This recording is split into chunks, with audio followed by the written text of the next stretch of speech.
చంద్రబాబు నాయుడు చెప్పినటువంటి దొంగ హామీలని ఎట్టి పరిస్థితుల్లోనూ నెరవేర్చలేడు. ఎందుకంటే ఇవాళ చూసాం సూపర్ 6 అని పెట్టాడు. ఆ సూపర్ 6లో 18 సంవత్సరాలు దాటినటువంటి ప్రతి మహిళకి 1500 పెన్షన్ ఇస్తానన్నాడు. రేపు 1వ తారీఖు ఇస్తున్నాడా? దాని గురించి మాట్లాడట్లా. 3 గ్యాస్ సిలిండర్లు ఇస్తానని చెప్పాడు. దాని గురించి మాట్లాడట్లా. బస్సుల గురించి మాట్లాడట్లా. అదేవిధంగా బీసీ కానీ ఎస్సీ కానీ ఎస్టీ కానీ వర్గాలకి 50 సంవత్సరాలు దాటిన వాళ్ళకి పెన్షన్ ఇస్తానని చెప్పాడు సూపర్ 6లో. దాని గురించి మాట్లాడట్లా. అది ఎప్పుడు ఇస్తాడో చెప్పట్లా. అదేవిధంగా ఇంకోటి 20 లక్షల మందికి నిరుద్యోగులకి ఉద్యోగాలు ఇప్పిస్తాను. ఉద్యోగాలు కనుక ఇప్పించలేకపోతే ఈ లోపు 3000 రూపాయలు నిరుద్యోగ వృత్తి కూడా ఇస్తానని చెప్పి సూపర్ 6లో పెట్టాడు.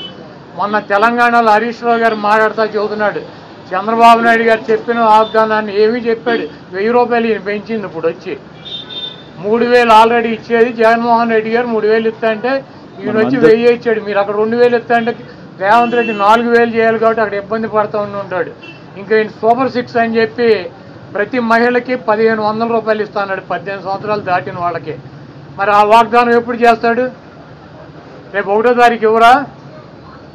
కాబట్టి తెలుగుదేశం పార్టీ ఆయన ఇచ్చినటువంటి వాగ్దానాలను, చంద్రబాబు నాయుడు చేసినటువంటి వాగ్దానాలని పక్కదారి పట్టించడానికి ఊరికినే నిన్నేమో పోలవరం వెళ్ళి వచ్చాడు సోమవారం, మళ్ళీ గురువారం ఏమో అమరావతి వెళ్ళి వచ్చి అక్కడ అన్నీ తిరిగి ఈయన కాలక్షేపం కబుర్లు, కాలక్షేపం మాటలు, ఊరికినే ఆయన వెళ్ళి అటు ఇటు తిరిగి రావటం తప్పించి ఎప్పుడు నువ్వు సూపర్ 6 అమలు చేస్తున్నావు స్పష్టంగా చెప్పాలని చెప్పి మేము డిమాండ్ చేస్తున్నాం. ఇప్పుడు ఇది ప్రజాస్వామ్య దేశం. ఎవరిని టార్గెట్ చేసుకున్నప్పుడు నేను పోయినంత మాత్రాన నన్ను టార్గెట్ చేస్తే వైఎస్ఆర్ కాంగ్రెస్ పార్టీ ఏం ఆగదు. జగన్మోహన్ రెడ్డి గారు ఇంటికి కూడా వీళ్ళు ఏం పీకలేరు. నన్ను కాదు జగన్మోహన్ రెడ్డి గారిని టార్గెట్ చేస్తారు. ఇక్కడ మీరున్న సెక్యూరిటీ అంతా తీసేసి గన్మెన్లను తీసేసి ఇంకా 15 రోజులు ఎలక్షన్ జరగలేదు, కమిటీ సిఫార్సులు రాలేదు, ఇక్కడ మొత్తం అంతా కూడా సెక్యూరిటీ తీసేశారు కదా. తీసేసి ఎల్లో మీడియా కెమెరాలు పట్టుకొచ్చి జగన్మోహన్ రెడ్డి గారి ఇంట్లోకి ఎట్టేళ్ళాలి, గోడదు ఎట్టేళ్ళాలి, ఇవన్నీ కూడా వాళ్ళే చూపిస్తున్నారు. కాబట్టి ఇక్కడ టార్గెట్ ఎవరు దొరికితే ఆ టార్గెట్. ఇటువంటి వాటికి భయపడే ప్రసక్తి లేదు. ఎవడెవడికి టార్గెట్, ఎవడెవడి చేతులు ఏం రాసి ఉందో అవన్నీ పైన ఉన్నటువంటి భగవంతుడు నిర్ణయిస్తాడు. ఎవరి టార్గెట్లు ఎవరికి ఏమవుతుందో చూద్దాం రాబోయే రోజుల్లో. అదేవిధంగా ఋషికొండలో కట్టినటువంటి పర్యాటక కేంద్రంలో కట్టినటువంటి భవనాలనే ఈ సిగ్గు ఎగ్గు లేనటువంటి తెలుగుదేశం పార్టీ, ఈ సిగ్గు ఎగ్గు లేనటువంటి ఎల్లో మీడియా అది జగన్మోహన్ రెడ్డి గారి నివాసం అని చెప్పి చూపిస్తున్నారు 3 రోజుల నుంచి.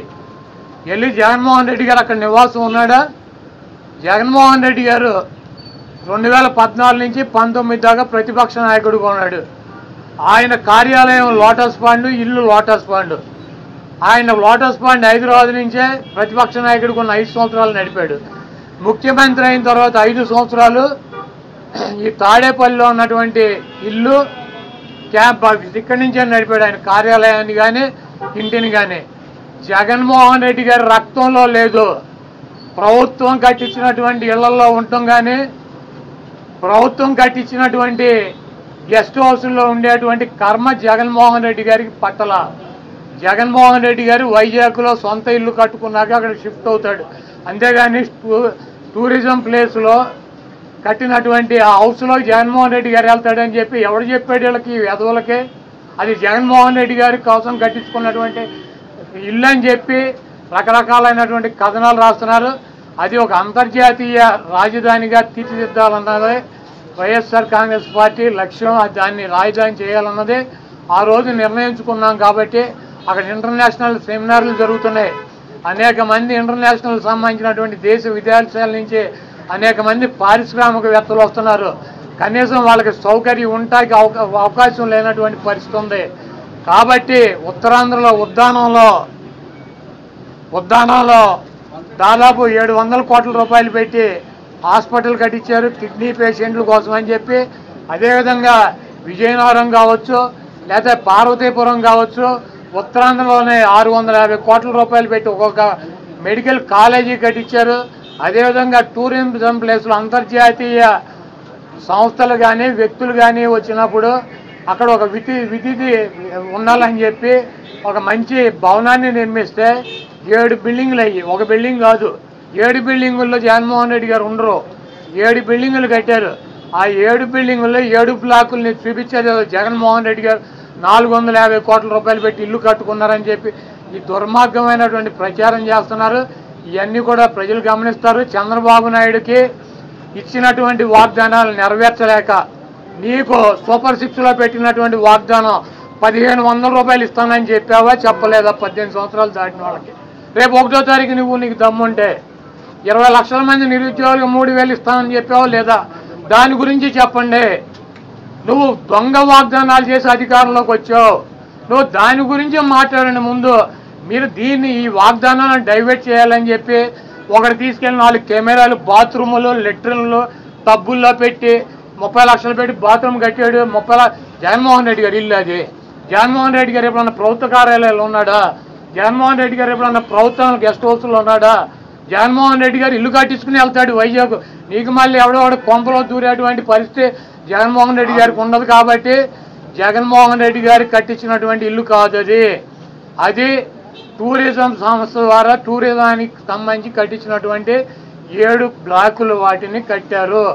వాటికి 400 కోట్ల రూపాయలు ఖర్చు పెట్టి అంతర్జాతీయ సెమినార్లు పెట్టినప్పుడు రాష్ట్రపతితో ప్రధానమంత్రి ఈ రాష్ట్రానికి రాజధాని కాబట్టి అది విఐపీలు వచ్చినప్పుడు అక్కడ వసతి గృహాలు ఉండాలని చెప్పి వాటిని అంతర్జాతీయ స్థాయిలో నిర్మించారు తప్పించి అది జగన్మోహన్ రెడ్డి గారి కోసం కట్టినటువంటి ఇల్లు కాదు.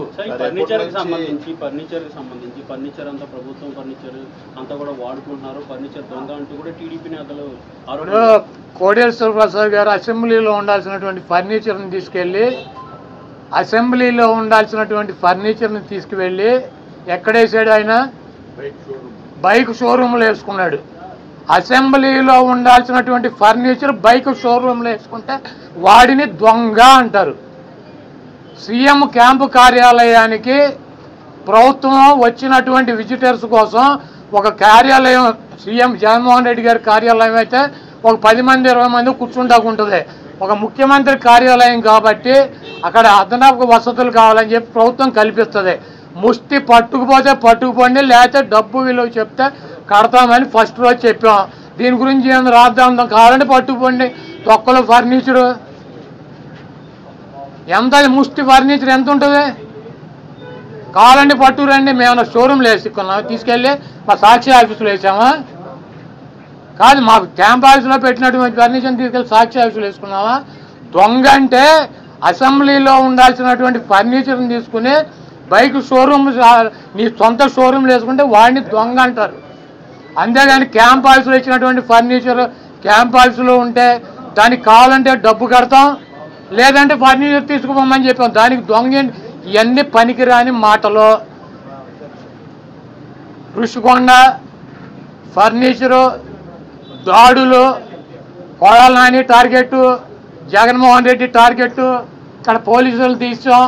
ఇవన్నీ సొల్లు పురాణం. మీ చేతనేం చేసుకోండి, నో ప్రాబ్లం.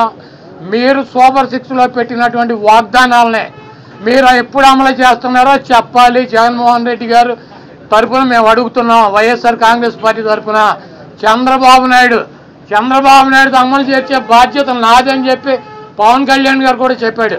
కాబట్టి ఇవన్నీ సొల్లు పురాణాలు వద్దు. మీరు చేతనేం చేసుకోండి, నో ప్రాబ్లం.